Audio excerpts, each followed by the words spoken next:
공직사회에서 변덕스러운 정치의 외풍을 걷어내면 직업 관료가 본래의 유능함을 발휘할 수 있다는 신화가 있다.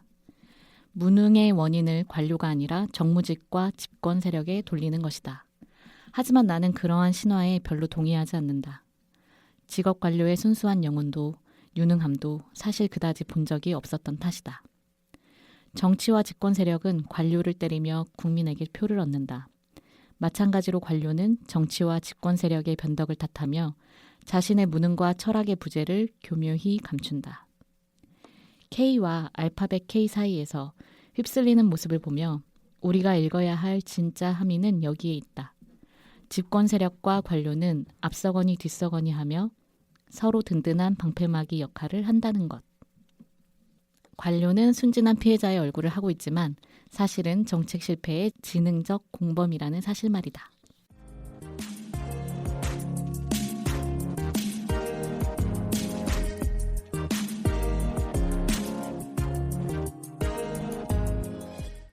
안녕하세요. 두둠치 스테이션 127화 시작하겠습니다. 오늘 오프닝은 사이드웨이 출판사에서 출간된 노한동 작가님의 책 나라를 위해서 일한다는 거짓말 중에서 읽어드렸습니다. 작가님은 문화체육관광부 소속 전직 서기관으로 정부에서 10년을 일하신 분인데요. 이 책을 읽으면서 저는 우리나라 공직사회의 무능한 일상, 좌절, 이토록 낱낱이 밝힌 책이 있었나 너무 놀라웠습니다. 더불어 공직사회뿐 아니라 저는 참 제가 거쳐왔던 회사들의 장면들이 많이 겹쳐지면서 가슴이 답답해지기도 했는데요. 그래서 이분을 섭외했습니다. 사이드웨이 출판사 박성열 대표님 나오셨습니다. 안녕하세요. 안녕하세요. 감사합니다. 목소리가 너무 좋으시네요. 네, 대표님 자기소개 부탁드리겠습니다. 네, 안녕하세요. 저는 도서출판 사이드웨이의 박성열이라고 합니다. 오늘 초대해 주셔서 감사합니다. 네, 오늘 섭외를 너무 스무스하게 잘 이렇게 허락해 주셔가지고 너무 저희 감사해요. 이 책을 조금이라도 더 알리는데 네. 부족하나마 또 보탬이 되면 좋겠고 저희 그 유유히 이재은 대표님 네. 너무 저 그 이제 또 뵙고 싶고 또 두둔치 스테이션 꼭 나와보고 싶어서 감히 또 요청을 또 제가 드렸습니다. 나오게 해달라고. 네, 나라를 위해서 일한다는 거짓말. 이 책이 정말 반응이 엄청 뜨거웠습니다. 네. 제가 설 연휴 때 그냥 유튜브 멍을 계속 때리고 있었는데 알고리즘으로 이제 이 작가님이 출연하신 유튜브가 하나를 봤더니 그 다음에 또 뜨고 네. 또 뜨고 그래서 도대체 이 책 뭐지? 하고서는 이제 밀리의 서재에서 바로 정말 순식간에 읽어버렸고 그랬는데 이 책이 또 그 보도자료에 첫 문장을 이렇게 쓰셨다고 해요. 한국 공직사회와 공무원에 관한 폭탄과 같은 책이 출간되었다. 네. 폭탄을 던지셨네요. 작가님이 던지셨고 저 살짝 옮겼습니다. 네. 네, 어떻게 이런 반응 충분히 예상하셨나요? 솔직히 말씀드리면 이 정도까지 우리 사회에서 주목을 받을 거라고는 예상하지 못했고요. 네. 다만 보도자료 첫 문장에 책을 소개할 때 이렇게 뭐 폭탄이라는 표현을 썼듯이 이제 원고가 가지고 있는 힘은 있다라고 또 확신을 해서 이렇게 썼습니다. 네. 그 많이 바쁘셨을 것 같아요. 이 책이 12월에 나온 네, 거 맞죠? 맞습니다. 네. 12월 말에. 예. 그렇게 나오고 지금 벌써 한 달 넘게 너무 많은 일들이 있었을 것 같고 네. 제가 책을 구매했더니 사쇄. 네. 네. 지금 이제 5세가 또 막 창고에 도착했습니다. 네. 5세까지 또 찍었습니다. 되게 좀 자랑을 해보시죠. 네. 몇 주 만에. 네. 그러니까 예, 일단 한 달 정도 네. 됐을 때 이제 만부를 이제 돌파했습니다. 네. 이제 너무 잘 아시겠지만은 지금 출판 시장에서 또 만부 이상 또 판매되고 읽힌다는 거는 좀 의미가 있잖아요. 작가님도 첫 책이고 뭐 저희 출판사가 뭐 엄청 마케팅을 잘하고 이런 또 회사는 아니다 보니까 이래저래 작가님도 저도 걱정이 많았는데 역시 원고와 책의 힘이 또 많은 분들께 가닿은 것 같아서 굉장히 또 좀 뿌듯한 것 같습니다. 그 MD 미팅도 직접 다니세요? 네, MD 네. 미팅도 직접 그때 다닙니다. 반응은 어떠셨어요? MD님들이요. 네. MD님들 대표님 너무 잘 아시겠지만은 다들 무표정이시잖아요. 표정 없으시고 네, 되게 표정 관리 없고, 많이 하시는. 관리 많이 네. 하고 네. 모 서점 MD님은 막 네. 3분 듣고 아무 말 없으시고 이러면은 10분 주어졌는데 한 5분 만에 막 나오고 네, 맞아요. 네, 그런 서점 분위기인데 그래서 사실 막 엄청 티를 내진 않으셨는데 그래도 다들 책에 주목해 주시고 뭐 예스 교보 알라딘 다 오늘의 책에 선정돼서 굉장히 뿌듯합니다. 그러니까요. 그렇게 표정이 없으시다가 네. 오늘의 책으로 쓱 올려주시면 네, 기분 너무 좋잖아요. 맞습니다. 서점 예찬하게 됩니다. 네. 아, 그래요. 언론과 서점이 주목한 이 네. 책. 어떤 책인지 한번 대표님께. 일단은 기본적으로 우리 공직사회 이제 음. 문화체육관광부에서 10년 동안 이제 행실 패스해서 사무관으로 일하시다가 서기관으로 퇴직하신 이제 전직 공무원의 책이고요. 그간 대표님도 말씀 아까 이제 들려주셨다시피 우리 사회의 어떤 공직사회 공무원에 대한 이런 책이 굉장히 드물고 평범한 공무원이 어떻게 이제 무능해지고 무기력해지는지 또 그걸 이끄는 관성적인 구조는 무엇인지를 이제 밝히는 책이 거의 없었는데 이번 책이 그런 면을 잘 보여줘서 또 많이 인기를 끌고 있다고 생각합니다. 네. 그리고 정말 그 공무원 분들도 그렇겠지만 한편으로는 진짜 저 같은 네, 직장인들도 너무 공감을 많이 하고 있다고. 그죠? 네, 맞습니다. 그래서 작가님이 제일 또 고무적으로 느끼시는 게 꼭 그 공무원들은 당연히 이제 말할 것도 없고 이제 책을 읽고 이제 수많은 반응들이 오는데 일반 직장에 직종을 불문하고 특히 이제 사무직을 위주로 직장에 다니시는 분들이 이 책에 너무 이제 공감을 절절하게 하시는 걸 보고 굉장히 또 기뻐하시더라고요. 그러니까요. 대한민국 조직은 다 어떻게 한 모양이지? 네. 그런 놀라운 또 통찰도 주셨고요. 그리고 이 작가님의 그 인터뷰 중에 따르면 여러 출판사에 투고를 하셨다고 하더라고요. 그래서 이 사이드웨이 대표님과 이어진 스토리도 궁금했어요. 네, 그래서 아마 작가님이 음. 뭐 저희보다 훨씬 더 잘 알려져 있고 규모가 있는 출판사에서 이 투고 온 걸 오케이를 했으면 저도 지금 감히 두둔칩 스테이션에서 저를 부르는 일은 없었을 거 여기 감히 나올 수 없었을 것 같고요. 네, 진짜 작가님이 어쨌든 본인이 이제 또 본인 브런치에 또 작가님 브런치를 하시는데 브런치에 밝히셨듯이 여러 출판사에서도 거절에 이제 매일 아마 그 출판사들 편집부는 또 굉장히 좀 통탄하고 있겠죠. 놓쳤다. 잘 팔 자신이 없다. 뭐 원고가 맞지 않는다. 뭐 이런 식의 피드백을 받았다고 해요. 근데 저도 이 원고를 보고 바로 이렇게 결정을 했으면은 조금 더 영웅적이었겠으나 저도 고민을 많이 했습니다. 사실 일단 기본적으로 너무 좀 고위 공무원이 쓴 책이고 굉장히 이제 우리 사회 엘리트 코스를 밟아오신 분의 이야기에 사람들이 시장이 반응할까? 네, 이런 고민이 있었는데 저도 이따가 또 말씀드릴 이런저런 고민 때문에 이제 이렇게 저희가 옛날부터 가져왔던 화두 때문에 그래도 이 책은 작가님이랑 한번 잘 출간해보고 싶다라고 이제 생각을 했고 한 달 정도 고민하다가 작가님께 이제 메일을 드려서 이제 미팅을 하고 이제 작업을 열심히 하고 몇 달 동안 또 겨울에 출간을 할 수 있었습니다. 그럼 사이드웨이에도 대표님의 투고가 온 거군요. 저희도 투고를 받았습니다. 네네. 그 유유히는 투고를 받지 않는다고 예전에 말씀해 주셨잖아요. 혹시 좀 들려주실 수 있나요? 그 이야기를. 네. 저는 제가 지금 18년인데 투고를 받아서 원고로 그렇게 책을 만들어 본 게 딱 한 번 있었던 거예요. 그러니까 정말 초창기 한 3, 4년 차에 이전 회사에서 제가 막내니까 그 투고함 관리가 저에게 있었고 근데 사실 그 첫 번째 출판사는 국내서를 아예 거의 안 내는 출판사였음에도 투고함이 왜 있었는지 모르겠고 그래서 투고를 또 막내가 이제 계속 거절 메일을 복붙하면서 늘 그거를 관리를 해줬어야 됐는데 그런 와중에 들어왔던 것 중에 하나가 이제 제 또래 여자분이 그 프랑스인 남자친구를 만나서 둘이 아프리카를 횡단한 여행기였어요. 네. 그래서 그것을 너무 재밌게 읽고 네. 당시에 근데 그 출판사에서 낼 수 없으니까 그 다음 출판사 이직할 때 그 원고를 들고 가서 네. 그 다음 출판사에서 냈던 반응이 어때?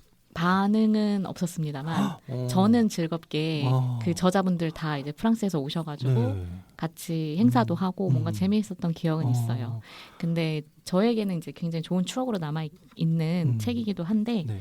그럼에도 불구하고 이제 투고가 저는 이제 제가 발견해서 책을 내기에도 바쁘다. 그 제가 먼저 발견하고 뭔가 아니면 혹은 어떤 작가님께 제안해서 같이 만들어가자라고 하기에도 사실 저희가 1년에 물리적으로 네. 낼 수 있는 네. 책이 몇 종이 안 되잖아요. 맞습니다. 그래서 그것 때문에 투고를 아예 안 받고 있습니다. 그게 오히려 굉장히 이제 깔끔하고 용감한 결단이기도 하잖아요. 그래서 더더욱이나 이제 저의 그 불필요한 에너지를 좀 줄이는 방향으로 제일 먼저 그것을 해놨어요. 유이 출판사 좋아하시는 분들 도서출판 사이드웨이 투고 하시면 됩니다. 저희가 낼름 가져가겠습니다. 왜냐하면 투고 원고가 사실 그 책으로 나오는 게 쉽지 않은 원고도 많지만 간혹 좋은 원고가 있기 근데 때문에 이렇게 노한동 네. 작가님이 네. 이렇게 투고를 해주신다니 네. 너무 제가 투고 열어야 되나 고민이 또 그러니까요. 될 수밖에 없었던 네. 부분이었습니다. 그랬구나. 그러면 투고 원고를 볼 때 대표님이 네. 기준이 네. 어떠세요? 이 기본적으로 좀 어떤 수준급의 글쓰기가 필요하고 또 이 책이 시장에서 판매가 잘 될 수 있는지를 판단하고 네, 그 두 개인 것 같습니다. 거기에 이제 뭐 저의 성향 뭐 그리고 저의 선호도 그리고 작가와의 어떤 교감 뭐 이런 여러 가지를 고려를 하려고 하는데 네, 기본적으로 뭐 너무 이상한 책이 아닌데 분명히 사람들한테 어필될 수 있는 원고라면 저희는 좀 적극적으로 검토를 하려고 하고 있고 조금씩 더 계약을 많이 하고 있습니다. 아, 그러면은 사이드웨이에서 지금까지 투고 원고로 해서 책이 된 경우가 몇 종이 있어요? 지금까지는 제가 지금 확 생각한 한 두세 정 정도가 이미 투고 원고로 책이 나왔고 이렇게 사실 저희 출판사 이제 30권 가까우니까 많은 건 아닌데 점점 더 그래도 좋은 원고가 들어오고 맞아요. 있는 것 같습니다. 그런 가능성이 또 네. 발견이 될 가능성이 분명히 네. 있는 부분이고요. 네. 네. 그리고 노한동 작가님이 고시공부보다 이 책을 만드는 1년이 더 힘들었다. 네. 이렇게 얘기하시더라고요. 네. 아니, 이건 조금 그래도 과장이 섞여 있지 않나 싶습니다. 아무래도 그래 고시공부가 더 힘들지 않으셨을까요? 너무 공부가 쉬웠어요 느낌이 네. 있기도 한데 근데 책을 만들 때 작가님들한테 좀 꽤나 빡센 피드백을 드리는 것 같아요. 네. 네, 그 사이드웨이에 대한 어떤 작가님들이 얘기하실 때 네. 그런 멘트들이 네. 제가 검색해봤을 때 그런 얘기들이 좀 있더라고요. 네. 그래서 어떤 스타일의 편집자님이신가. 그럼 잘 모르겠습니다. 사실 다른 편집자님들도 워낙 그냥 다양하잖아요. 그리고 케이스 백이면 바이 백. 케이스고 네. 작가님들마다 또 다르고. 그래서 제가 뭐 어떤 스타일이라고 뭐 저 자신을 정의하기는 좀 쉽지 않은데 그냥 제 기준은 그냥 단 하나인데 내가 만족하는 원고를면 된다 였고 그리고 사실 노한동 작가님도 이제 책을 너무 잘 읽어주셔서 대표님도 너무 잘 공감하시겠지만 기본적으로 글을 너무 잘 쓰세요. 그러다 보니까 사실 어떤 작가님을 제가 힘들게 하진 않았고 저는 이제 어떤 조금 제 나름의 이제 가이드를 피드백을 열심히 드렸지만 본인의 완성도를 위해서 굉장히 좀 스스로를 힘들게 하시는 스타일이었던 것 같아요. 저는. 네. 그래서 혼자서 작업하실 때 좀 굉장히 이제 집중력 있게 또 속도감도 있고 그래서 작업을 너무 잘 해주셨고 저는 그래서 사실 다른 편집자님들도 공감하시겠지만 우리가 내가 이 문장이나 표현 문장 문단 이 원고가 완성도가 좀 떨어지는데 책을 내는 건 좀 너무 아쉬운 일이잖아요. 그래서 그거에 맞게 작가님들께 좀 열심히 말씀을 드리려고 하는 편인 것 같습니다. 저는 사실 대표님도 좀 궁금해요. 대표님은 어떠신가요? 저요.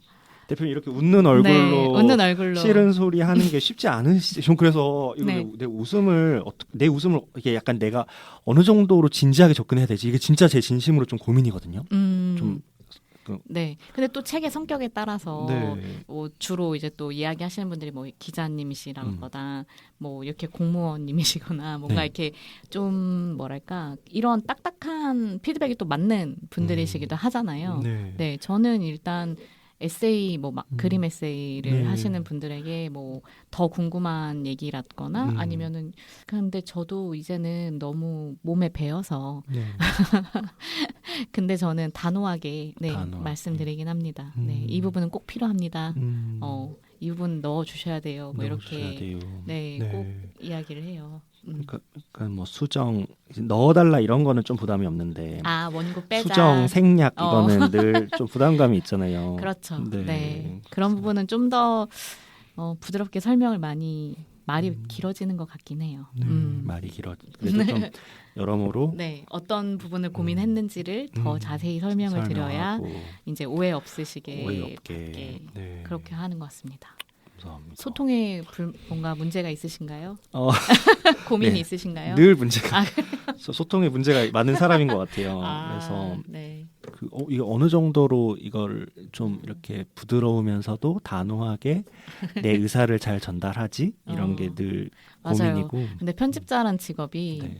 글로만 되는 직업이 아니잖아요. 맞습니다. 네, 계속 말로 네. 설득하고 네. 하나하나를 어떻게 서로의 합의를 하면서 이제 한 단계 한 단계 넘어가기 때문에 네.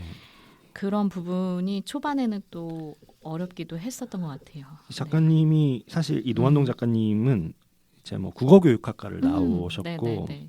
또 글 솜씨가 굉장히 뛰어난데 제가 정말 인상적이었던 거는 작가님이 이 출판 작업에 대한 약간 되게 자연적인 존중과 너무 좋다. 배려가 있어요. 네. 그러니까 이게 진짜 괜히 이게 뭐 하는 말이 아니라 작가님은 진짜 거의 100점 만점에 그런 직업적인 면에서는 거의 100점의 저자. 그러니까 이런 걸 만나는 게 쉽지 않잖아요. 네. 대표님도 아시겠지만. 근데 제가 뭔가 요청하고 제 나름의 진정성을 담아고 피드백을 하고 요청을 이런 걸 하면 작가님 거기에 대해서 약간 눈썹이나 이런 걸로 싫은 표정을 지을 수도 있잖아요. 근데 그런 게 없으셨어요. 편집자님이 그렇게 생각하시는군요. 그러면 제가 해봐야죠. 이게 굉장히 이분 귀인이다. 네. 그런 생각을 많이 정말 했습니다. 그러네요. 네. 네, 제가 이 책 한 권으로 작가님의 어떤 팬이 되었는데 이 얘기를 듣다 보니 뒷이야기를 듣다 보니까 좀 더 네. 노한동 작가님의 다음 책도 또 기대가 네. 됩니다.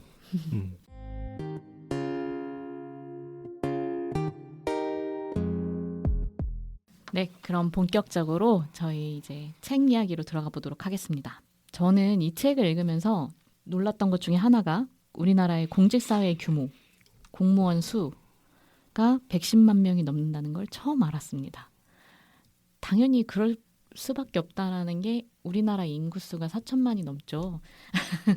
네. 공무원이라는 수도 분명히 그렇게 넘는 것도 맞을 텐데 이렇게 숫자로 보니까 굉장히 큰 조직이다라는 생각이 들었고 거기에 공무원과 함께 정책을 집행하는 공공기관, 임직원도 40만 명이 넘는다. 그러니까 이 인원들이 또 정부의 세금으로 이제 재원으로 우리나라에 가장 큰 영향을 미치는 조직 이런 것도 이제 맞고요. 그래서 이 책을 쓴 작가님처럼 공직사회 전반을 짓누르고 있는 이 무능과 무력감이라는 말은 한편으로는 좀 진짜 화가 많이 나기도 했고 한편으로는 매우 씁쓸했습니다. 네. 그리고 특히 문체부 소속이셨던 만큼 출판업과 연결된 이야기도 책 뒷부분에 많이 나오거든요. 그래서 본격적인 이야기에 앞서서 대표님은 이 책을 편집하면서 일단 어떤 부분에서 좀 깊이 공감하고 이 책이 독자에게 필요하다라고 확신했을지 네. 그것부터 여쭤보고 싶었어요. 방금 그 에디터리 대표님이 이제 잘 설명해 주셨듯이 일단 저도 우리 공직 사회의 규모에 대해서 이 책을 통해 처음 알게 된 거예요. 와, 이렇게 뭐 알고 보니 이렇게 큰 이제 조직이었구나를 알게 됐고 우리가 이제 사실 공무원 한국 어떤 공무원이라고 하면은 여러 이제 워낙 인기도 많았던 직종이고 우리 사회와 우리 개개인의 삶에 큰 영향을 미치는 거는 모두가 이제 알고 있었을 텐데 거기서 오는 그러니까 저 개인적으로는 공무원들이 왜 그렇게 이게 표현을 조심스럽게 해야 되는데 공무원들이 왜 그렇게 공무원스러울까에 대한 궁금증이 맞아요. 정말 네. 옛날부터 있었거든요. 근데 왜냐하면 이것도 개인적으로는 저희 부모님도 또 이제 저한테 약간 공무원이 되기를 바라는 게 제가 10대 때 있었어요. 저도요. 사실 대표님, 네, 네. 그쵸. 대학교 갔을 때도 네. 대학교 가셨을 네. 때도. 그래서 사실 우리 세대가 뭐 IMF 이후에 아마 공무원에 대한 어떤 그런 그 영향력이랄까 그 사회에 거기서 다들 어느 정도는 자유롭지 않은 사람들일 텐데 저는 그 공무원의 공무원스러움이 늘 이제 궁금하다가 이번에 작가님의 원고를 보고 이제 그거에 대한 해답을 얻을 수 있어서 그게 이제 제가 이제 이 원고를 꼭 작업을 해보고 싶다라고 생각했던 제일 큰 결심인 것 같아요. 그래서 워낙 그 공무원스러움에 대한 이야기가 되게 다각도로 펼쳐지고 있잖아요, 작가님이. 그래서 그 부분이 저한테는 제일 공감이 됐던 것 같습니다. 네, 맞아요. 그러니까 저도 공무원에 관련한 이제 기사 중에 네. 이제 최근 거의 한 5, 6년간 뭐 이 정도쯤부터 계속 젊은 세대들이 애써 패스하고 들어갔다가 네. 다들 이제 조직을 나온다 이 말이 엄청 많았잖아요. 그 사람들이 왜 나와야 하는지도 알겠고 네. 이렇게 경직된 조직과 아직도 그 뭐랄까 사회의 변화를 맞추지 못하는 그 조직 안에서의 어떤 분위기 이런 것들 충분히 짐작할 수는 있었는데 근데 이 노한동 작가님의 책을 통해서 이 무능과 무력감이 어떻게 만들어지고 네. 어떻게 이게 계속 짓누르고 있는지에 대해서 너무 세세하게 나오다 보니까 네. 그런 부분에 있어서 굉장히 흡인력이 있었고 네. 너무 재밌게 읽었다라고 네. 말씀을 드릴 수 있을 것 같아요. 저부터도 그 투고 원고 처음 볼 때 이 책을 이제 상업 출판으로 결심하는 건 좀 시간이 걸렸지만 일단 되게 재밌다. 작가님이 본인의 이야기를 펼쳐놓는 게 일단 너무 흥미진진하다는 생각을 했습니다. 네. 그리고 이제 페이지 얼마 안 가서 바로 이제 나오는 얘기가 노벨문학상을 수상한 한강 작가님의 소년이 온다가 지난 정부의 블랙리스트에 올랐던 것을 이제 노벨문학상 타면서 한 번 더 이제 또 이야기가 많이 오갔는데 네. 그 당시에 이제 그 이야기를 하면서 공직사회에서 이제 위법한 지시가 나올 때 작가님도 만약에 내가 그 운이 좋게 군대를 가 있던 상황이어서 그게 없었지만 그때 만약에 자기가 그 위치에 있었다면 양심과 명령 사이에서 어떻게 해야 했을까 고민을 해보는 이야기가 나옵니다. 그리고 공직사회가 끊임없는 면피의 세계라고 하는데 저는 가장 무서운 건 이 부분이기도 했어요. 네. 그래서 페이지에 34페이지 책 문장을 읽어드리면 공직사회는 블랙리스트를 지시받고 실행할 때도 무기력했지만 처벌과 조사가 끝난 이후에도 그에 대한 반응을 최대한 자제하는 걸 어떤 미덕처럼 여겼다. 사석에서라도 블랙리스트에 대한 분노를 표출한다든가 원치 않는 일을 해야 했던 억울함을 토로한다든가 그 일에 관하여 통렬한 반성을 하는 사람은 대단히 찾기 어려웠다. 모두가 그 사건을 잊기로 약속한 듯 말이다. 시간이 좀 지나 공직사회를 자세히 알게 된 이후 느낀 사실이지만 그런 침묵은 사실 체념과 냉소에 가까웠다. 이것을 이제 공직사회의 첫 번째 민낯이라고 이제 작가님은 적고 있고요. 그래서 학명보다는 기록을 꼼꼼히 해서 면피를 하는 모습 이런 거는 지금 뉴스에서 계속 나오고 있는 이 계엄 시국과도 너무 겹쳐 보이는 거예요. 이 부분을 읽으면서 대표님은 어떤 생각을 하셨어요? 사실 이 부분을 처음 이제 읽고 편집하고 할 때는 제 시국이 이제 아니었죠. 계엄 이전이어서 네. 좀 이제 사실 또 워낙 또 지금 시절이 이제 수상하다 보니 이제 현재 정치 상황과 이제 이 책을 연결짓는 이제 뭐 기자님들이라든지 우리 사회의 시각도 많아졌는데 저는 사실 이 한강 작가님 관련된 블랙리스트 사건에 대해 작가님이 쓰신 걸 처음 읽었을 때 약간 뭐라고 말해야 되나 되게 충분히 그럴 수 있겠다 싶었습니다. 그냥 면피가 너무 자연스러워졌고 사실 어떻게 말한다면 나도 저 자리에 있었으면 내가 저 분위기에서 완전 단독자로 행동할 수 있었을까? 그게 쉽지 않았을 수도 있을 것 같거든요. 그냥 네. 만약에 내가 그런 결심을 했다면 저기서 계속 이제 월급을 받는 선택을 하기보다는 그냥 나도 작가님처럼 그냥 이탈했겠다라는 생각을 많이 했고 한번 이런 구조가 굳어지면은 저기서 다른 목소리를 내는 게 그렇게 쉽지 않겠구나. 좀 그런 생각을 많이 했습니다. 네, 맞아요. 그러니까 이게 지금도 뉴스에서 늘 나올 때도 뭐 어떤 기록을 지워라 네. 이런 명령들이 이제 내려올 때 그것을 이제 담당자가 이제 지울 수 없다라고 뭐 밝히고 버티고 네. 뭐 하는 것도 있지만 한편으로는 그렇게 항명을 해봤자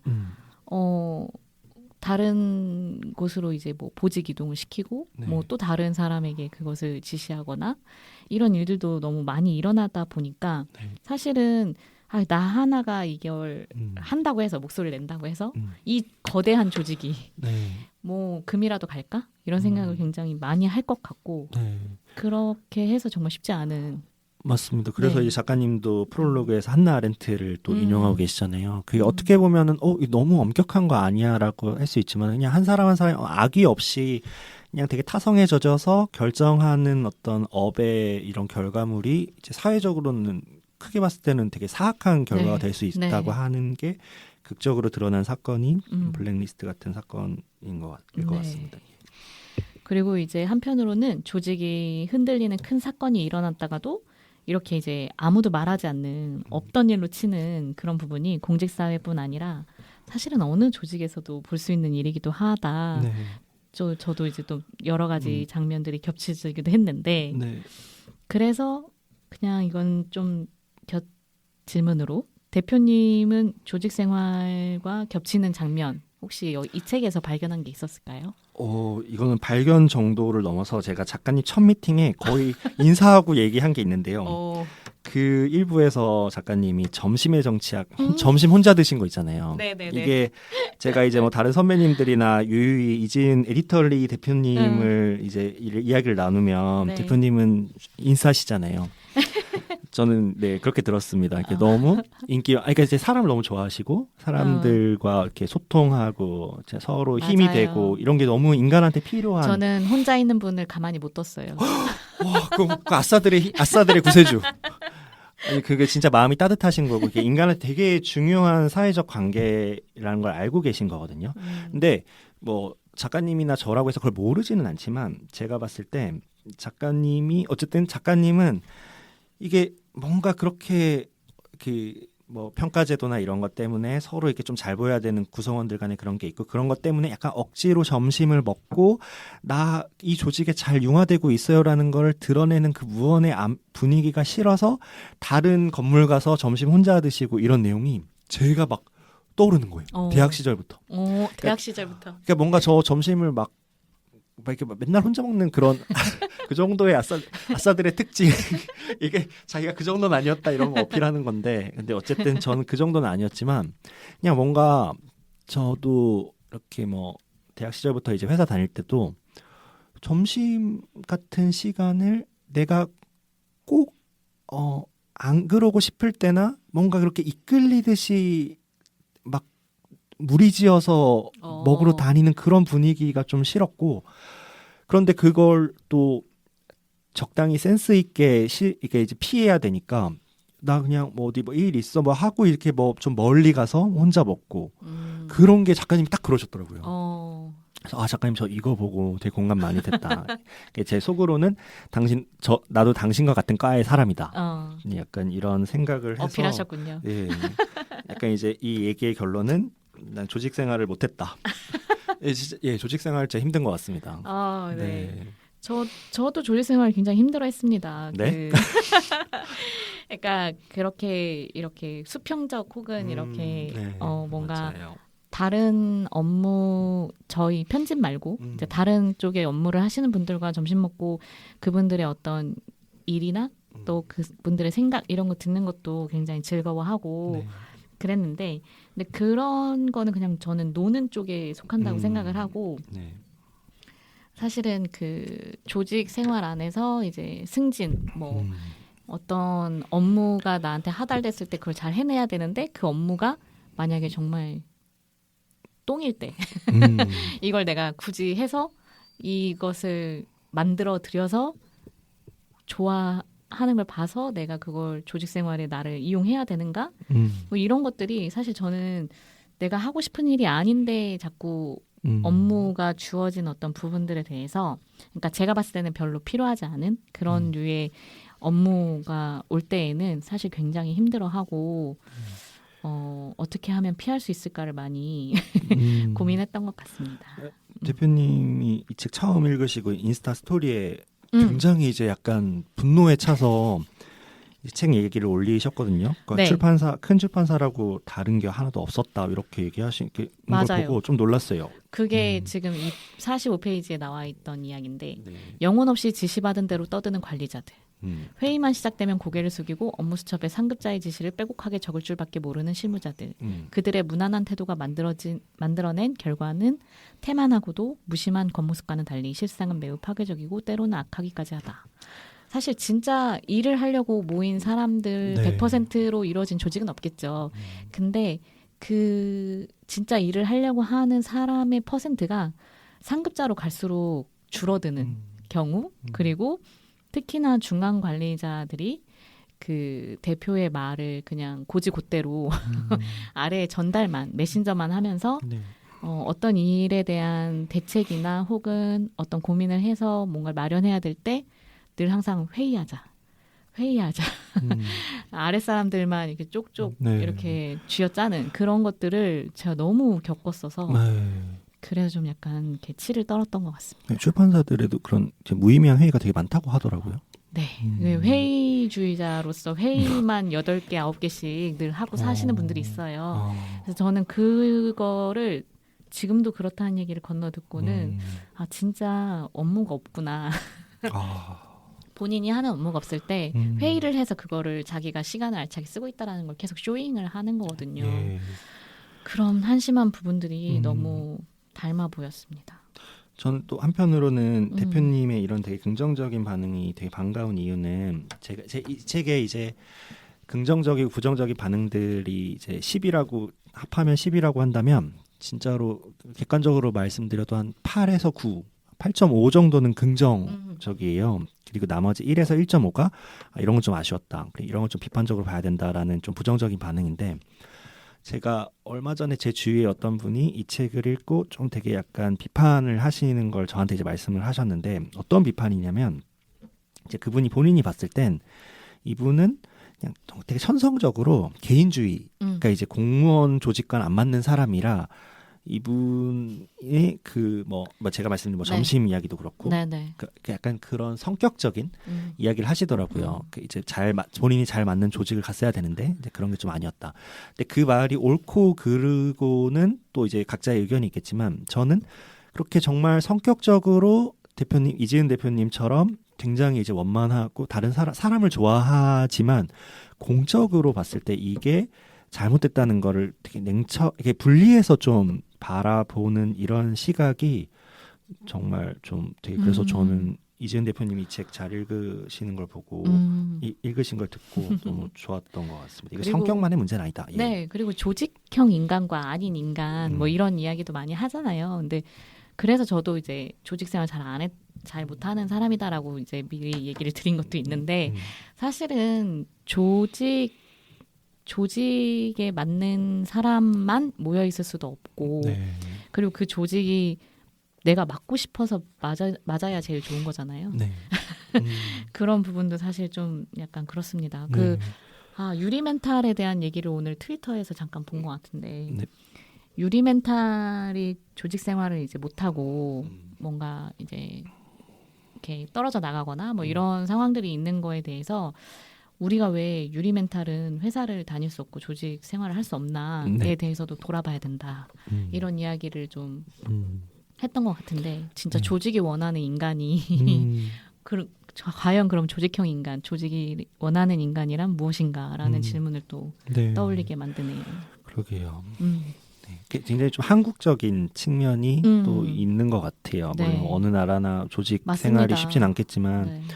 그 한국적인 어떤 특성들이 또 책에서 구체적으로 드러나고 있어서 독자들이 이제 또 되게 좋게 보시는 것 같아요. 네. 그리고 이제 공무원은 보고서로 말한다. 이 이야기도 참, 네. 그렇죠. 네. 깔끔한 문서 작성. 이것이 이제 우리나라 독서율 하락에 대한 대책을 예로 들어서 그걸 보고서로 쓴다고 했을 때, 이 공무원 사회에서 어떤 일을 하는 방식 같은 경우를 예시를 들어주셨는데, 해결 방안으로 일단 그럴듯한 정책적 수단이 있는지 먼저 고민한 다음에 그에 맞춰서 원인을 정리한다. 약간 다소 충격적인 이야기였습니다. 그래서 정부의 보고서가 이렇게 작성되는 이유는 문제 해결이 중요한 게 아니라 깔끔한 문서 작성에 방점을 두고 있고, 이처럼 현실을 약간 의도적으로 평탄화하는 보고서 작성법에 능해질수록 이제 내부에서는 인정받고, 그리고 정책 실무를 직접 담당하는 사무관조차 문제를 복잡하게 생각하지 않으려는 습성을 네. 자꾸 몸에 배게 된다. 이런 이야기를 하셨어요. 그리고 또 사무관, 과장, 국장, 장차관 이렇게 보고가 올라가는데 올라갈수록 그 막 말 길어지면 다 싫어하고 핵심만 간결하게 보고서 막 십몇 장 올라오면 되게 싫어하잖아요. 그래서 그런 제대로 된 정책이 정말 나올 수 있을까? 약간 한숨이 정말 나오는 부분이었습니다. 그리고 그 정권이 바뀔 때마다 장차관 인사가 계속 바뀌죠, 저희가. 그러니까 이게 전문 영역이 아닌 사람이 그렇게 수장으로 올 때 그런 관행이 정말 이상하다. 네. 공무원들은 정말 그 시험을 보고 어떤 공부를 많이 해서 그 자리에 올라갔는데 막상 자신의 상사로 모셔야 되는 사람들은 그런 사람이 아니었을 때 얼마나 답답할까. 너무 눈에 그려지는 부분이기도 했습니다. 네.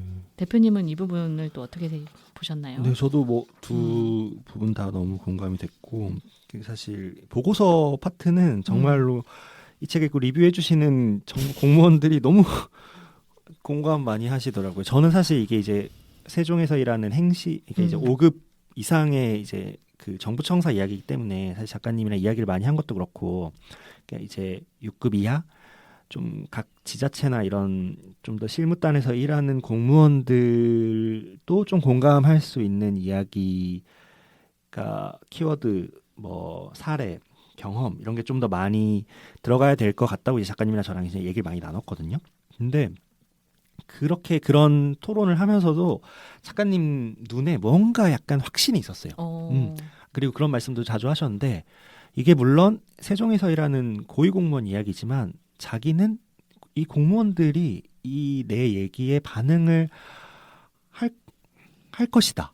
이런 얘기도 하시고 약간 눈빛에 그런 게 있었는데 완전히 이게 작가님이 옳다는 게 증명이 됐죠.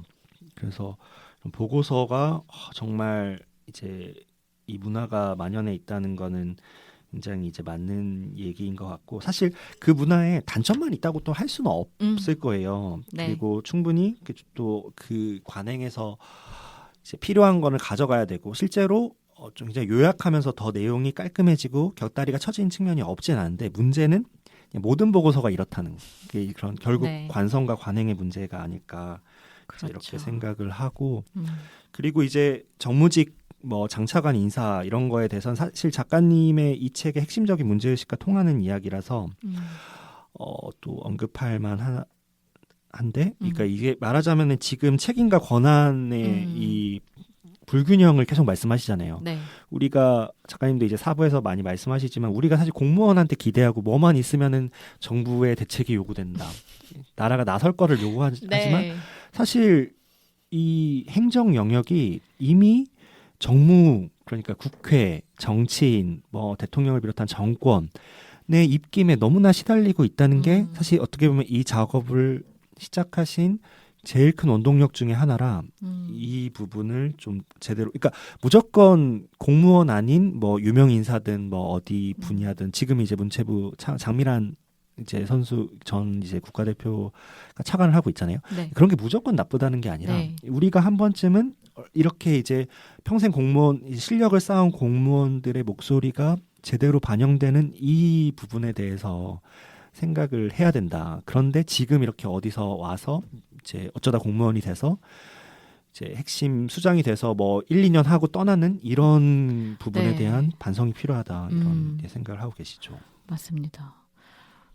그리고 저의 친구 동생이 이제 구청 공무원인데 네.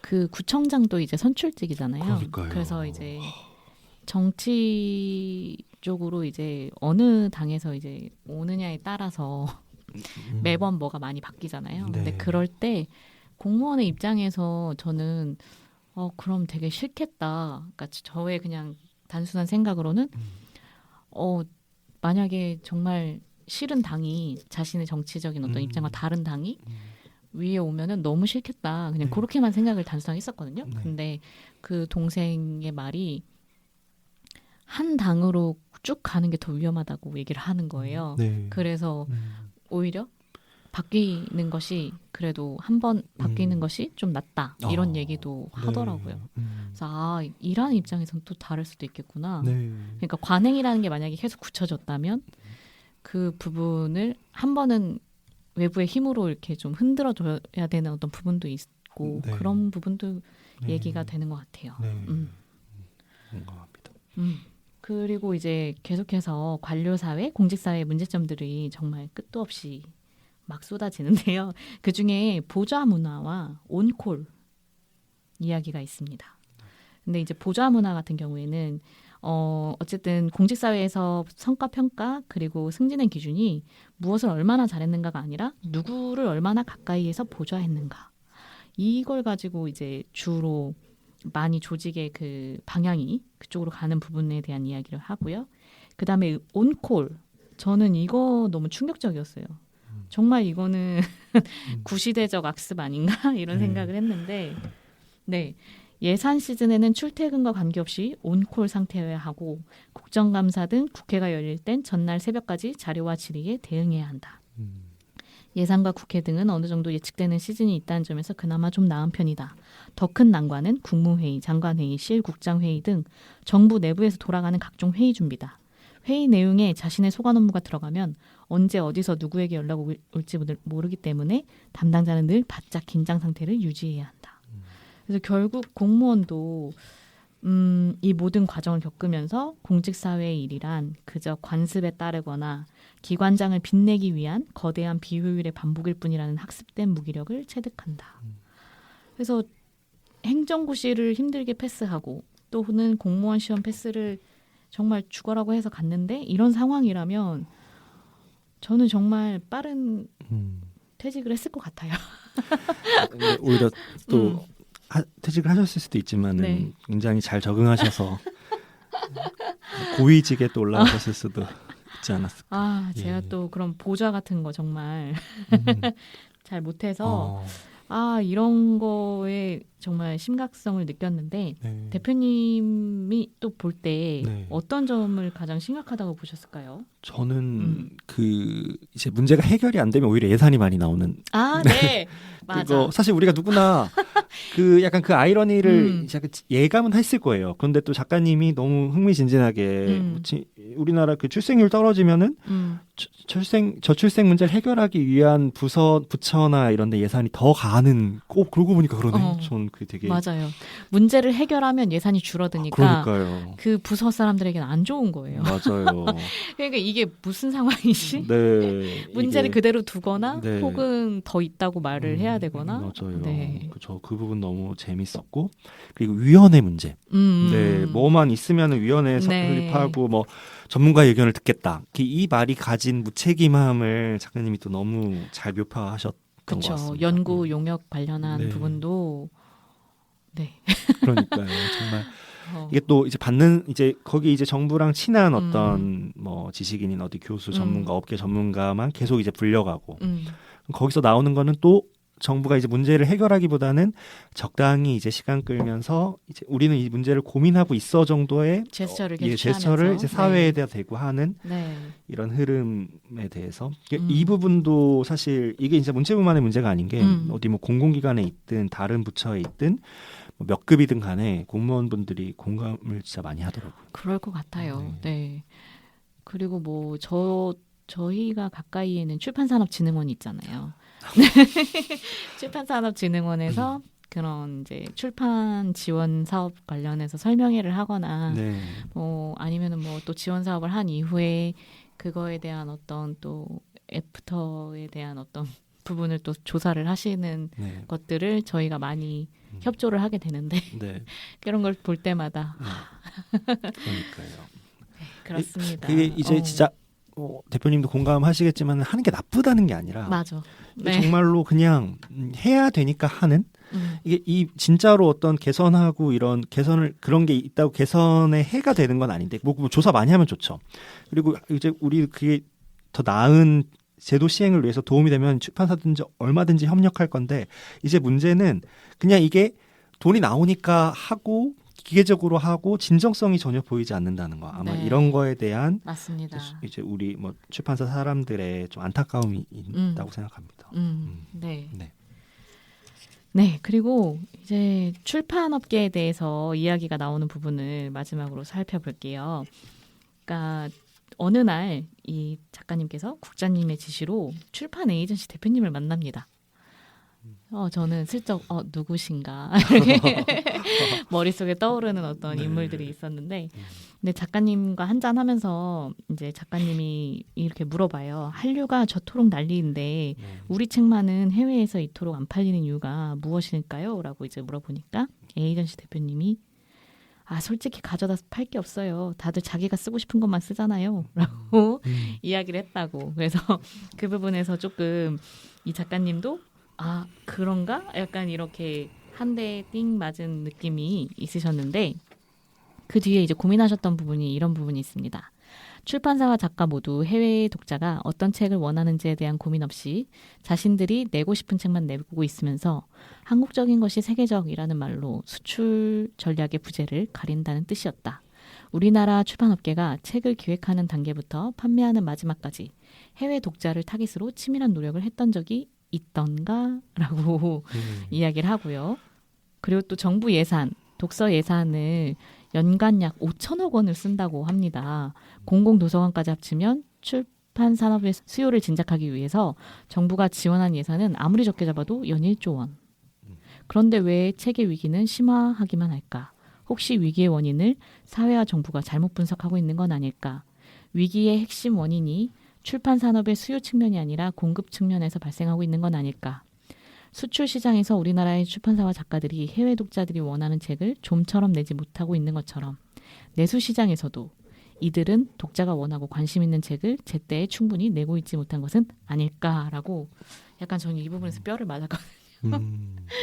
네, 대표님 어떻게 보셨어요? 먼저 그 뼈를 맞은 어떤 느낌이었는지 여쭤봐도 될까요? 그러니까 두 가지 감정이 네. 다 들기는 했어요. 일단은 작가가 독자의 눈치를 봐야 되나? 오. 네, 작가는 작가가 하고 싶은 말, 표현하고 싶은 것을 하기 위해서 책을 내는데 그걸 왜 자꾸 독자와 시장에 맞추라고 하지? 이것이 이제 하나의 결이고 네. 그다음 또 하나는 우리가 왜 독자를 자꾸 잃을까에 대한 부분을 했을 때 영상 매체와 뭐 늘 싸우고 있다고 하는데 네. 자꾸 시간을 뺏기고 있다고 하는데 결국 책이 재미없어서 혹은 책을 한번 읽었을 때 정말 뭐 이런 책이 다 있어 이러고서는 책과 정말 멀어져서 책을 안 보는 것일까 그런 생각을 하면 독자가 읽고 싶은 건 뭘까를 늘 기획을 하면서 고민하잖아요. 네. 우리에게 필요한 이야기는 무엇인가? 그런 부분을 정말 내고 싶은 책만 내서는 이게 계속 평행선을 달리는 건가?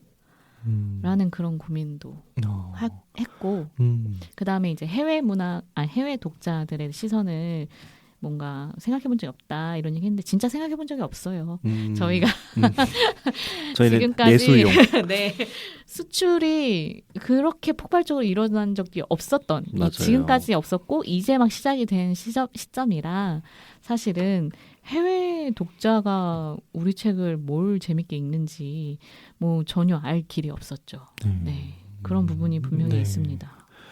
저는 처음에 말씀하신 첫 번째, 두 번째 중에서 첫 번째 대표님의 말씀을 듣고 제가 오히려 진짜 뼈를 좀 맞았어요. 왜냐하면 내가 그 말씀 딱 들으면서 야 이거 내가 진짜 장사꾼 다 됐구나라는 생각이 제일 먼저 들었어요. 왜냐하면 네. 작가가 왜 독자의 눈치를 봐야 돼? 라는 질문이 정말 좀 뭐 신입이거나 정말 젊은 좀 어린 사람이라면 누구나 할 텐데 이거 20년 가까이 이 일을 하고 이 질문을 두 번째가 아니라 첫 번째에 놓는다는 건 정말 멋있는 일이고 이건 진짜 약간 누구나 쉽게 이런 생각을 이런 질문을 화두를 계속 가져간다는 것 자체만으로 저한테 너무 멋져 보였거든요. 왜냐하면 제가 이걸 많이 잃었기 때문에. 저는 사실 작가님의 이 글을 보고 그냥 이 에이전시 분의 말씀 이게 뭐 좀 신랄한 말이잖아요. 네, 그리고 뭐 그쵸. 무조건 옳은 건 아니겠지만 네. 저는 거의 90% 이상 공감했어요. 이 공감에는 굉장히 이제 자괴감도 있고 저 스스로에 대한 실망도 있고 뭐 이 우리가 말하는 출판사 뭐 동료 업계에 대한 실망도 있는데 이렇게 말하면은 좀 그렇지만 솔직히 말하면 정말 대충 책 내는 회사 편집자 들이 없지 않거든요. 사실 많다고 생각합니다. 근데 그분들도 사석에서 만나면 다 좋은 분들이고 그분들도 맨날 업계의 위기를 얘기해요. 사람들 책 안 읽고 너무 안타깝고 뭐 책은 이런 좋은 거고. 근데 저는 겉으로는 이제 맞다 정말 먹고 살기 힘들어요. 참 책 좀 많이 사지 뭐 이렇게 대응은 하지만 속으로는 딱 이 측면 공급의 위기라는 거에 많이 공감을 하고 그런 면에서 책도 물론 이제 여러 다른 매체와 다른 측면도 있고 사회적으로 더 이제 지원을 받아야 되고 더 좋은 책을 만들기 위해 모두 노력을 해야겠지만 적어도 이제 좀 시장 탓을 하는 것 시장 탓 뭐 시장이 시장도 문제가 있지만 시장 탓만 하는 거는 좀 탈피를 해야 되지 않나. 우리 이 일을 하는 뭐 출판인이든 작가든 그런 생각을 많이 했습니다. 맞습니다. 그러니까 수요 탓만 하기에는 너무 같은 말만 되풀이한 게 네. 수십 년이어서 네. 그럼 과연 그리고 사실 좋은 책은 다 알아봐요. 그러니까요. 네, 나라를 위해서 일한다는 거짓말 지금 한 달 만에 만부 와 이렇게 감사합니다. 다 알아보신다고요. 근데 과연 그러면은 이 팔리기 위한 어떤 독자분들의 관심사나 혹은 우리에게 필요한 이야기를 우리가 정말 주의 깊게 내고 있는지 이런 것도 정말 돌아보긴 해야 합니다. 우리가 계속 외면하고 있었던 것 같기도 해요. 네. 그리고 이 책의 에필로그 부분에 이런 얘기가 있더라고요. 공무원을 그만두고 꼬박 이 책을 1년 동안 쓰면서 어머님에게 퇴직 사실을 밝히지 않았다. 그리고 책을 낸 이후에 이제 밝혔다라고 들었습니다. 작가님 어머님의 반응을 혹시 전해 들으신 이야기가 있을지. 이게 또 작가님 또 이제 어머니이기 때문에 제가 들은 얘기를 어디까지 해야 되려나. 근데 어쨌든 되게 좋아하셨다. 초반에는 걱정을 좀 하셨는데 작가님이 모 유튜브 채널에 나오신 거 보고 거기 되게 약간 애청자셨나 봐요. 근데 나오신 거 보고 진짜 우리 아들이 여기에 이런 반응을 보이셨다고 해서 저도 깔깔 웃었는데 어쨌든 어머니께서 또 그런 쪽 채널로도 이제 좀 밝으셔서 작가님이 나오신 거 보고 굉장히 반가워하셨다. 사실 어머니께서 얼마나 또 좀 한편으로는 마음이 좀 무거우셨겠어요. 아들이 이렇게 10년 다니던 좋은 직장을 다니다가 작가가 또 됐고 좀 굉장히 좀 첨예한 책을 냈는데 아마 좀 걱정 많이 하셨을 텐데 또 지금 책의 반응이 좋고 좋은 의미로 이제 약간 작가님이 주목을 받고 있어서 부모님 입장에서도 또 뿌듯하시지 않을까 생각해 봅니다. 네. 그러면 이제 책 이야기 마무리로 아직까지 이 책을 읽지 않은 분에게 대표님이 또 한 말씀 마지막으로 더 덧붙이시고 싶은 말. 저는 옛날부터 이제 관료주의가 제게 늘 궁금했던 것 같아요. 인간이 굉장히 이제 자유롭고 싶어하기도 하고 또 한편으로는 공공성 서로 이타적으로 좀 공동체를 생각하기도 하고 이제 되게 다면적인 존재잖아요. 근데 거기서 약간 개입되는 하나의 인간적 뭐 본능이라고 해야 되나? 그런 게 관료주의라고 저는 옛날에 생각을 좀 많이 했거든요. 이게 뭐 해답을 낸 건 아닌데, 그러니까 저만 해도 그러니까 내가 이렇게 뭔가 한 만큼 보상이 이렇게 주어지면, 그리고 뭐 내가 뭐 돈이든 명성이든 뭐가 오면 되게 막 열심히 해요. 그런데 이게 내가 이제 적당히 해도 똑같은 뭐가 주어진 남들과 똑같이 주어져 이러면 되게 좀 은근히 게을러지는 이게 있더라고요. 근데 저는 이런 게 늘 궁금했고, 왜 내가 이럴까? 왜 우리 사회가 이럴까? 이런 거에 대한 고민이 많았고, 이런 게 어떻게 굳어지면은 이제 우리 뭐 공직 사회를 포함해서 특히 이제 공무원들이 그렇지만은 사회의 모든 분야에서 이게 굳어졌을 때 우리가 얼마나 실상 굉장히 어, 여기서 많은 영향을 우리 사회에 영향을 미치고 그 우리가 행복하게 뭐 일을 하거나 더 생산적으로 일을 하거나 같이 무언가를 만들어내는데 얼마나 좀 부정적인 영향을 끼치는지 우리가 자기가 있는 뭐 조직 뭐 직장에서 다들 경험하고 있는 것 같거든요. 그래서 그런 분들이 한 번쯤 우리가 왜 이렇게 행동하고 있지? 왜 이런 조직에서 몸을 담아야 하지? 우리 조직은 왜 이러지? 이런 분들께 하나의 작은 열쇠 같은 책이지 않을까 생각하고 추천드리고 싶습니다. 네. 그리고 저는 항상 이런 직접 일을 하시고 경험하시고 풀어주는 이 네. 생생한 르포르타주 이걸 너무 좋아하거든요. 네. 그래서 여러분들이 뭐 늘 내가 그것이 알고 싶다나 어떤 그런 다큐를 좋아하신다라고 하면은 또 우리의 그 지금 현재 정치적 위기 상황과 네. 여러 가지들이 많이 궁금하셨던 분들이 보시면 너무 시기적절하게 네. 흥미롭고 또 한편으로는 매우 공감하면서 읽으실 수 있을 거라고 강력 네. 추천을 드리도록 감사합니다. 하겠습니다. 감사합니다.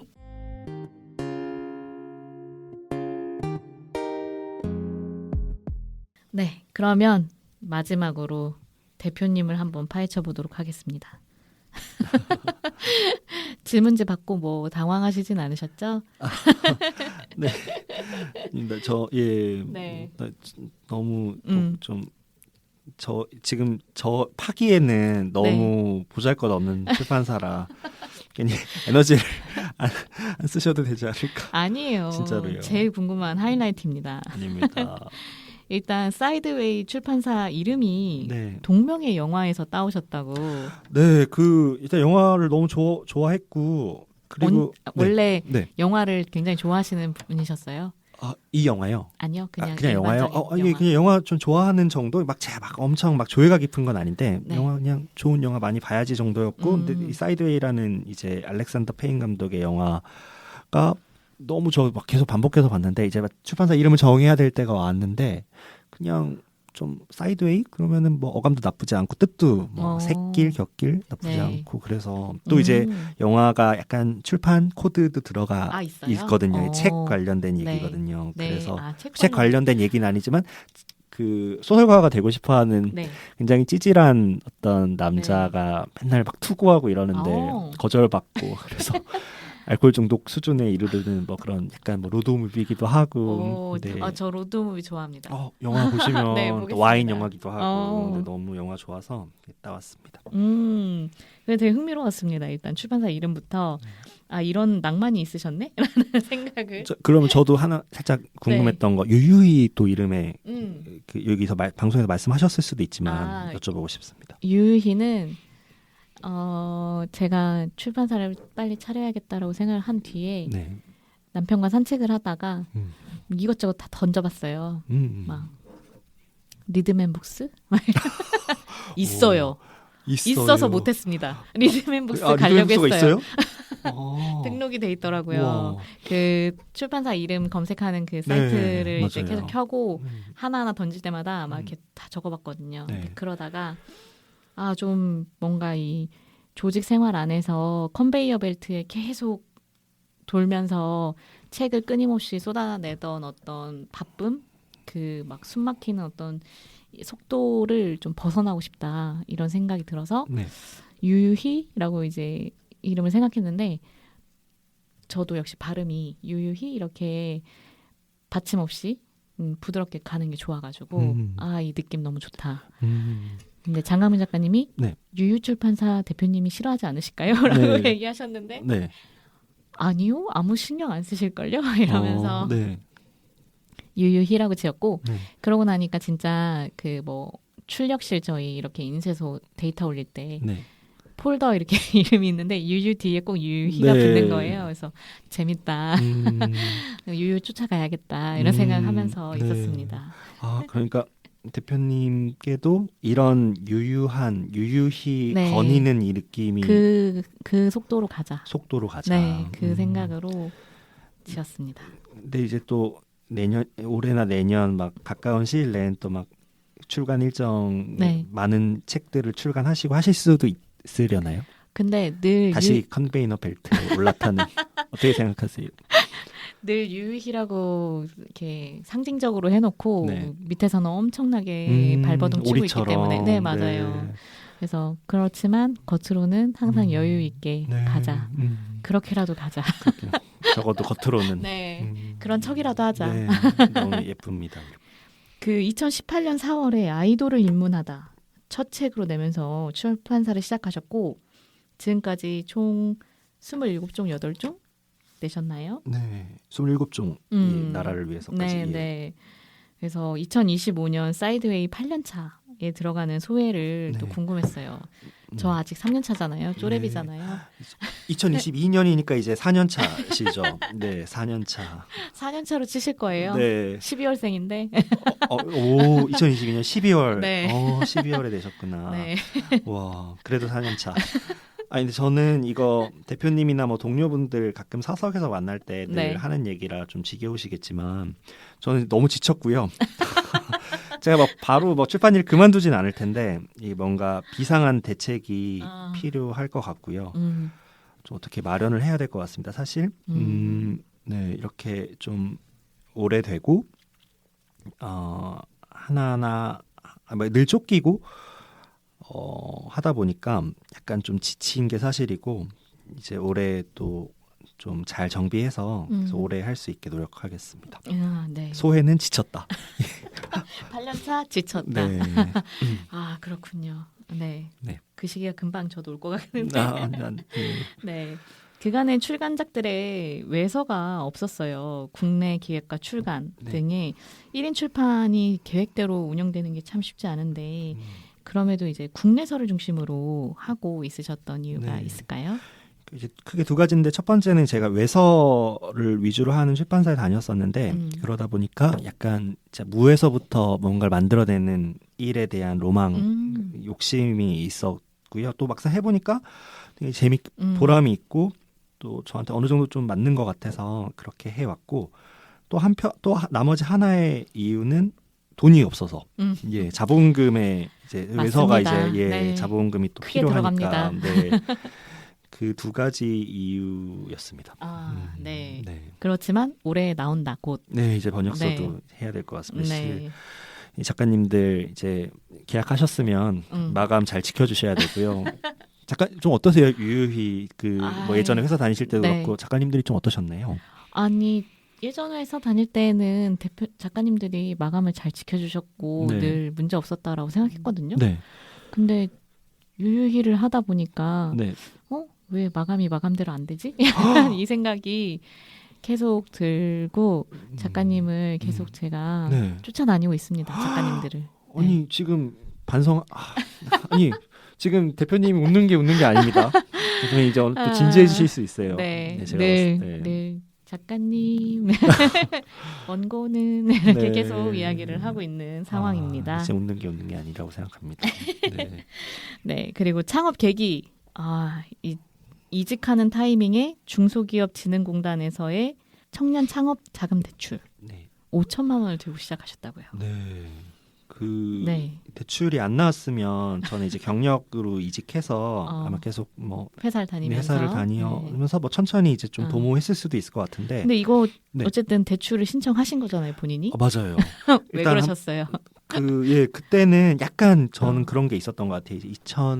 10년대 후반, 2020년 전후로까지는 약간 독립에 대한 분위기가 좀 더 낙관적이었다고 저는 기억하거든요. 지금 이제 그때 이제 뭐 유유 모델도 있고 이렇게 좀 나름 열심히 하고 하면은 또 잘 살아남고 자기가 하고 싶은 거 하면서 또 이제 출판사를 꾸려갈 수 있겠다라는 약간 낙관이 있어서 거기에 이제 편승을 했습니다. 네. 그리고 그 이전에는 대표님이 또 많은 직업을 하신 거죠. 네. 그러니까 회사를 이직한다기보다는 약간 업을 좀 바꾸셨던.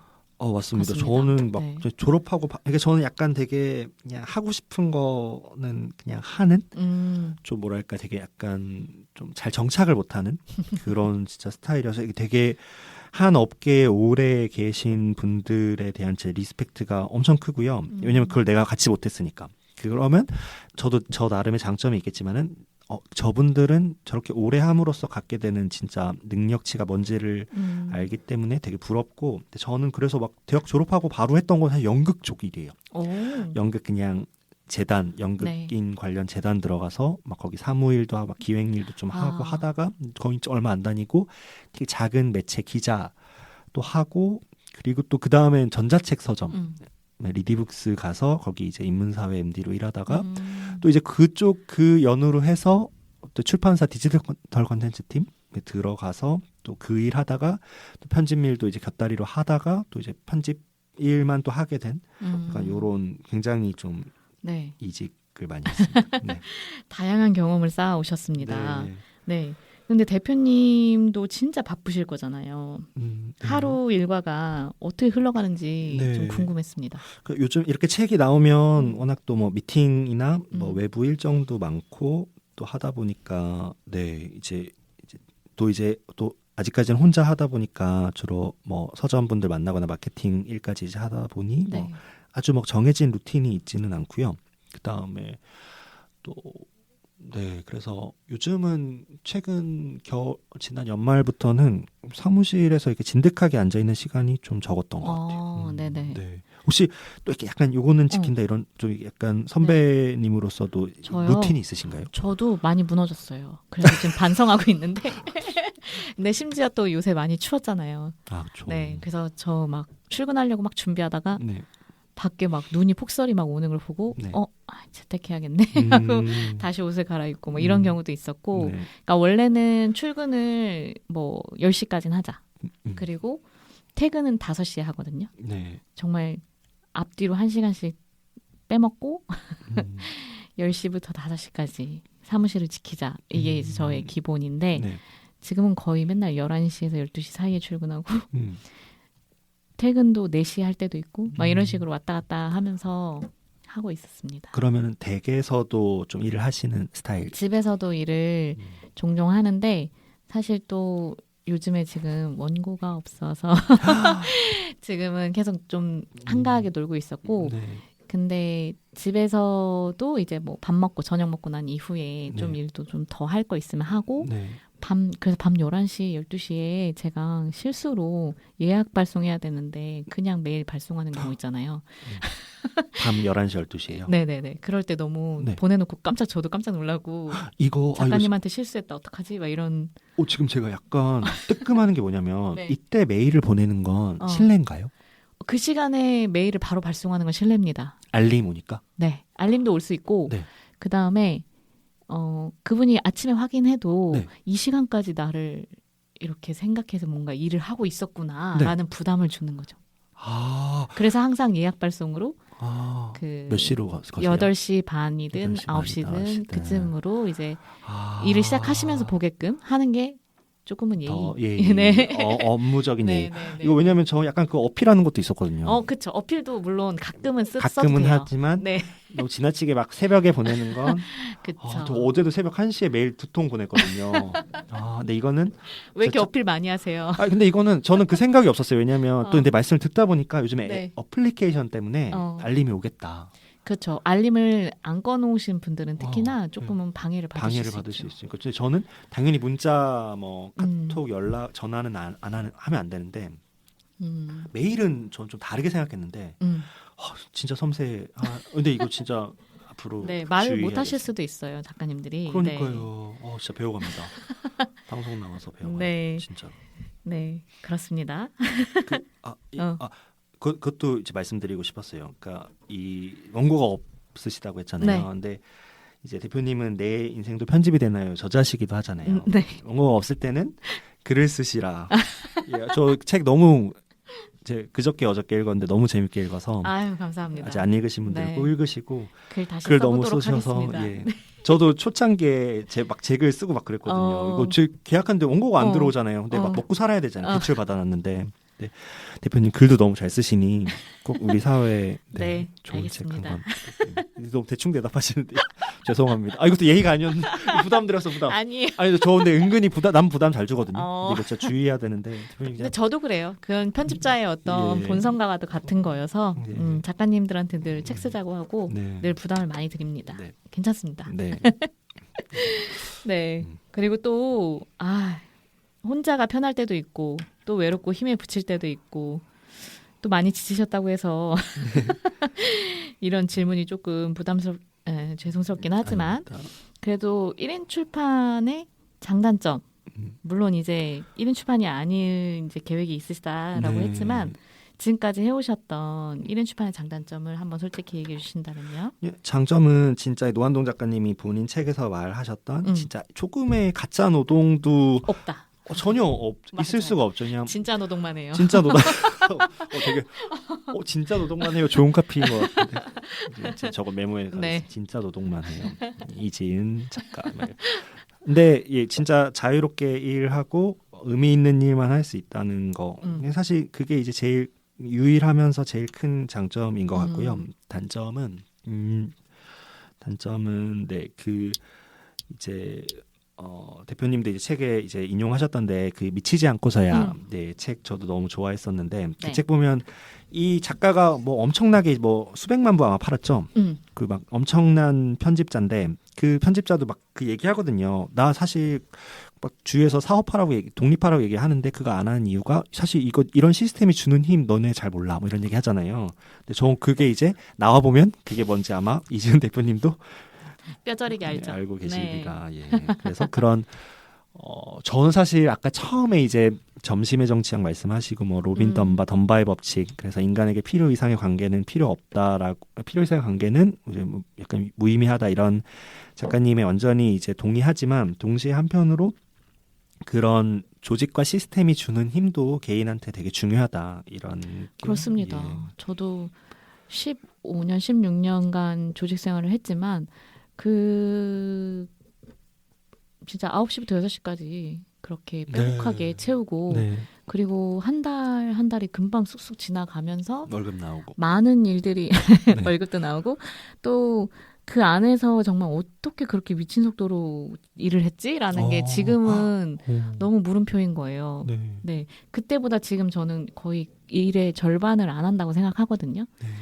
근데도 지금도 저는 주변에서 왜 이렇게 일을 많이 하세요? 뭐 많은 일을 하세요라고 얘기하는데 사실 조직에서 하던 일의 절반만 해도 이 정도다.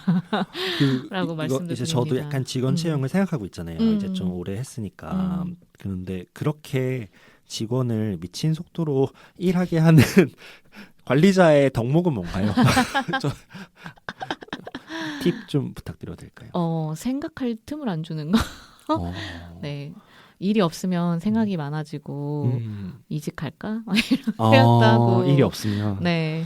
근데 이제 정말 아까 말씀드렸다시피 컨베이어 벨트에 태우면 이 책 다음엔 저 책이고 저 책 다음엔 이 책이고 뭔가 이렇게 그냥 너무 자연스럽게 어느 순간 그 몸이 꼭 맞아지는 순간이 오면 네. 거기 이제 정착하기까지 좀 시간이 걸리겠지만 네. 그게 딱 오면 그 뒤로는 거기를 자발적으로 내린다는 상상을 못 하고 계속 가는 게 네.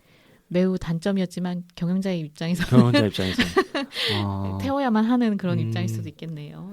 일을 잘 배분하고 막 끊김을 네. 최소화하라 약간 그리고 이런, 이제 어쨌든 조직이 생기면 결론은 루틴이죠. 루틴. 네, 주간 보고로 이제 매주의 업무 할당량을 체크하고 네. 그리고 월 목표 우리들의 월 목표는 음. 무엇인지를 또 월 목표 회의를 한번 하고 네. 그 다음에 또 그와 동시에 이제 회고 지난달 회고 또 그것도 하고 이런 식으로 계속 이 픽스된 상황 안에서 예. 이제 굴러가게끔 그런 해주는 의뢰들이 잘 마련돼 있는 네, 또 네, 좋은 네, 회사들 네. 다니셨으니까 네. 하나만 더 여쭤본다면 그리고 이런 거와 아울러 그래도 회사들에서 유무형의 적절한 이제 인센티브 당근들이 있을 거잖아요. 네. 혹시 직원 입장에서 기억에 남는 게 제가 제일 좋았던 인센티브가 기획인세 1%가 있었습니다. 경영자 입장에서 못 들은 근데 진짜요? 근데 우와. 그게 돈이 얼마 안 되잖아요. 1%라는 게. 1%? 네. 저도 이제 사장 입장에서는 네. 작진 않은 걸로 느껴지지만 네, 그렇지만 와, 근데 그 회사 되게 멋있. 네, 그게 이제 두 번째 회사였는데 네. 그것이 이제 그 젊은 대표님이 막 시작하신 네. 그런 네. 대표님이 네. 이제 직원 딱 둘 데리고 이제 있을 때 네네네.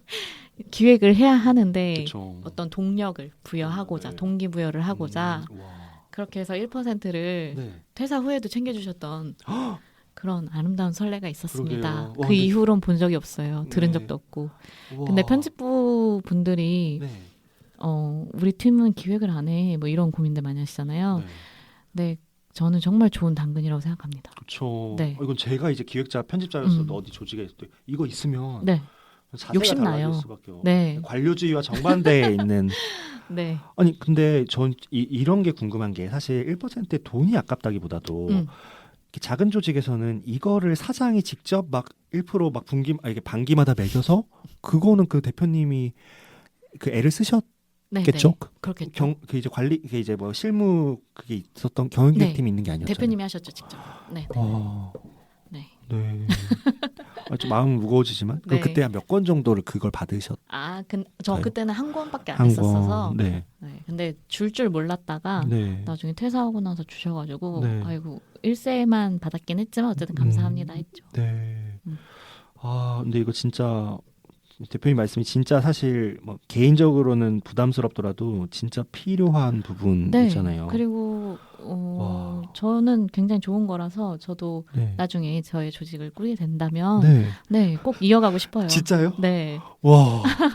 진짜 지금 제가 채용을 생각할 게 아니라 진짜 이 출판계를 위해서는 안 그래도 이제 번역가님들이랑 얘기를 하면 번역가님들도 매절보다는 번역인세 받고 싶어 하시잖아요. 근데 저는 그때도 든 생각이 돈이 아깝다보다는 저걸 이제 사실 몇 년간 이제 매번 정산하는 게 맞아요. 그게 참 네. 좀 그걸 내가 만약에 이제 경영기획팀에 담당자가 있으면 그런 거를 이제 요청할 텐데 내가 그러면 다 한 분 한 분 인세 계산하고 송금하고 신고하고 좀 맞아요. 작가님들 하는 것도 좀 버거우니까. 작은 규모의 출판사들은 네. 인쇄 정산만 하다 1년 다 간다 이런 얘기 많이 하잖아요. 그러니까요.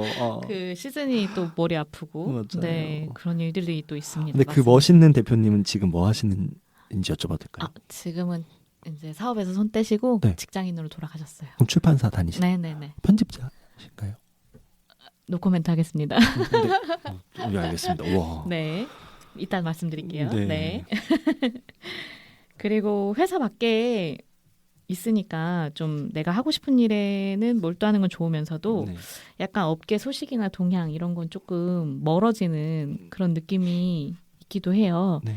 그럴 때 혹시 대표님 주변에 만나시는 동료분들이 있으신지. 이게 사실 많지 않아서 여기서 내가 아싸구나 생각을 많이 하고 이지은 대표님 같은 분 이렇게 친해지려고 노력을 해야 될 것 같고요. 그래도 이제 뭐 1인 출판 하시는 뭐 남자 선배들 이제 좀 있고 그리고 뭐 예전에 같이 회사 생활했던 분들 이런 분들 이렇게 좀 만납니다. 네네. 혹시 그 대표님은 좀 이런 부분에 대해서 좀 또 약간 팁이나 이런 게 있으실까요? 앞으로 뭐 또 독립을 생각하시는 분들도 네. 있으실 거고. 그래서 저는 뭐 올차 캠프 신입 과정을 이제 준비하는 분들한테도 조금 얘기는 해주지만 네. 출판 노조 들어가라. 네, 회사 와. 밖 동료를 만나기에는 네. 출판 노조가 제일 좋다. 네. 거기서 저도 많이 알기도 했었고, 네. 네. 그러니까 회사 밖에 사람들을 어떻게 만나지? 약간 이게 물음표이신 분들은 그런 부분도 있고 네. 또 지금은 사실 그 카톡방에 업무 조언방이라고 맞아요. 1,500명이 들어가 있는 맞아요. 좀처럼 자리가 나지 않는다는 그 방. 맞아요. 그 방에도 이제 들어가서 많이들 뭔가 네. 또 사적으로 그렇게 모임을 갖기도 하시고 그런 것 같아요. 네. 와, 근데 진짜로 그 대표님 같은 분께서 이 두둠치 스테이션도 그렇지만은 정말 더 목소리 내주셨으면 좋겠고 뭐 노조라든지 이런저런 자리에서 진짜 뭐랄까 더 주력이 됐으면 좋겠어요. 저는 이제 약간 개인 플레이 네. 이제 뭐 과거 경력도 그렇고 저 같은 사람도 있어야 되지만 진짜 중앙에서 지금 이 맨날 진흥원이랑 정부랑 협회랑 싸우고 있는 이 상황에서 사실 뭐 저 좀 편하게 얘기하자면 사실 이제 세대 교체 될 때 됐거든요. 그렇죠. 아마 맞아. 이재은 대표님이 제가 알기로 80대 초중반생으로 알고 있는데 저를요? 아니 80대 중반생 네, 이제 넘어올 때가 됐습니다. 저도 이제 비슷한 동년배로서 그래서 진짜로 저는 이런 이재은 대표님 같은 분이 네. 출판계에서도 출판 노조 말씀을 하시길래 네, 왜냐하면 네. 저는 여기랑 연이 아직 없고 관심은 많은데 네. 사실 막상 들어가기가 연이 쉽지 없으시죠. 않잖아요. 왜냐하면 대표는 못 들어가요. 그렇죠. 이제는 못 들어가는데 아니, 과거에도 회사 다닐 때도 저런 데가 있네. 근데 뭐 네. 또 그냥 좀 같이 멀찍이서만 싸워봤죠. 보다가 네. 멀찍이서만 보다가 근데 이게 진짜 좀 너무 점점의 문화라 맞아요. 대표님 앞으로 활약해 주시면 감사하겠습니다. 진짜로요. 네, 저 혼자 가지 않습니다. 사이드웨이 대표님과 함께. 네, 어쨌든 진짜 잘 부탁드립니다. 네, 그러겠습니다. 마지막으로 올해 사이드웨이 기대작 또 홍보를 부탁드리고 싶어요. 네, 저희 원고 중에서는 이제 아무래도 제일 첫 계약하기도 했던 외서고 이제 봄에 출간될 것 같은데 이제 이 가족 관련된 얘기고 사실 이 제목이 아직 안 나왔군요. 뺏기면 안 돼서 이런 경우에 어떻게 그래도 제목을 누가 뺏지 않겠죠? 이거 이제 여기서 말하면은 사람 이건 소송 들어가야 네, 되니까 이거 증거 됩니다. 진짜 이거 뺏길까봐 늘 전전긍긍해서 막 일주일에 몇 번씩 서점 들어가거든요. 그래서 빨리 내야 되는데 이 책에 그래도 다음 달이니까요, 바로. 네, 일단은 3월에 꼭 내고 싶고 준비하고 있는데 이 책의 영어 원제가 Every Family has a Story입니다. 모든 가족엔 이야기가 있다. 네, 그래서 저는 그냥 카피가 너무 좋고 원고도 탄탄해서 이제 영국의 심리 상담가가 쓴 책인데 되게 재밌게 읽으면서 작업을 하고 있고 이 책이 또 여러모로 기대가 되고 있습니다. 그럼 원제 제목 그대로? 네, 모든 가족엔 이야기가 있다. 안 뺏길 것 같아요. 지금 이미 눈빛이 저는 막 흥분해서 얘기하는데 앞에 대표님이 야 그렇게 좋은 제목은 아닌데 이것도 이따가 좀 듣겠습니다. 피드백을 이거 제목 바뀔 수도 있고요. 네, 제목 안 바꿀 테니까 뺏어가지 마시고요. 네, 그렇습니다. 네, 이제 두둠치 스테이션 끝날 때가 되었는데요. 네, 오늘 출연하신 소감 한마디 부탁드립니다. 아니 근데 팟캐스트 또 고인물이셨다고 이미 방송을 하신 경력이 네, 한 7, 8년 전에 몇 회 하다가 지금도 들을 수 있다는 거죠? 모르겠습니다. 남아있긴 할 텐데 네. 근데 진짜로 이렇게 오랫동안 하고 계신 게 너무 존경스럽고 이게 진짜 들을 때도 느꼈지만 너무 편안하게 잘 진짜 대화하듯이 이야기 나눠주셨던데 저도 오늘 이야기하면서 이게 진짜 이지은 대표님 너무 잘 말씀 끌어내 주신다라고 생각을 했고 되게 즐거운 경험 하게 해주셔서 감사합니다. 네. 나를 위해서 이런다는 거짓말 많이 읽어주세요. 와, 네, 지금 한참 책 잘 나가서 너무 바쁘실 텐데 이렇게 1시간 반이라는 시간을 또 저에게 할애해 주셔서 너무 감사드리고 커피타임에 다음 책도 다다음 책도 종종 홍보하시고 싶으시면 언제든 이야기해 주시면 감사하겠습니다. 감사합니다. 네, 오늘 방송 여기까지 마치고요. 저희는 또 다음 주에 또 찾아오도록 하겠습니다. 감사합니다. 감사합니다.